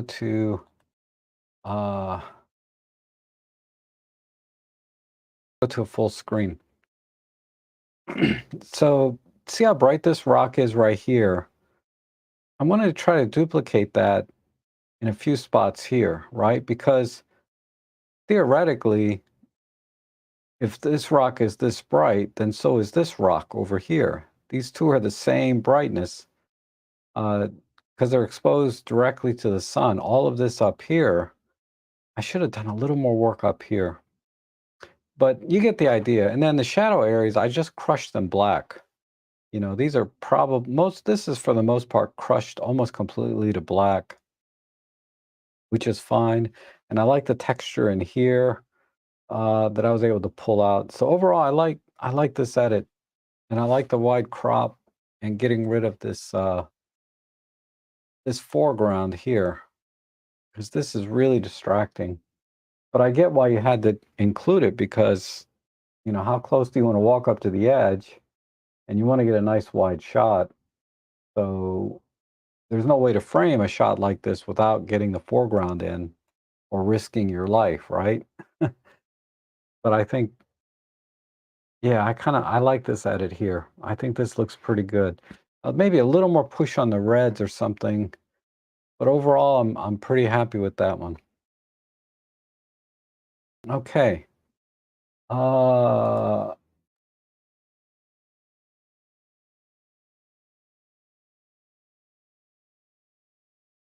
and Paul says this is a famous mill in the UK that was painted by a famous British artist, John. It's called the Flatford Mill. Oh, okay. Um, yeah, we have a few mills around here, but they're probably not as famous. And good depth, thank you. Oh, you're welcome, Harris. I'm glad I was able to edit it for you because I made pretty good time today. Eric, yes, Harris. So you're Eric. I'm sorry. Okay. Um. All right. So hopefully you guys enjoyed the editing today. I always have fun. Thank you so much for submitting them for me to edit. And I'll be back again next week. Uh, Gosh, it's already April. Oh, man. But I'll be back again next week. So submit your images again. You can use the same link that was in this video anytime to submit. And I should have an image for you guys to edit one of mine, next week as well, once I post the video. I forget, I'm doing a couple of things this weekend, photographically wise. So hopefully I'll get some interesting shots for you guys to edit one of mine. But thanks so much for coming in today. It's great to see you again, and I'll be back again this coming Sunday. I might start a little bit later than usual. Like I said, I have a couple of photo things this weekend, but I should be back this Sunday, God willing. You guys have a great weekend. See you again.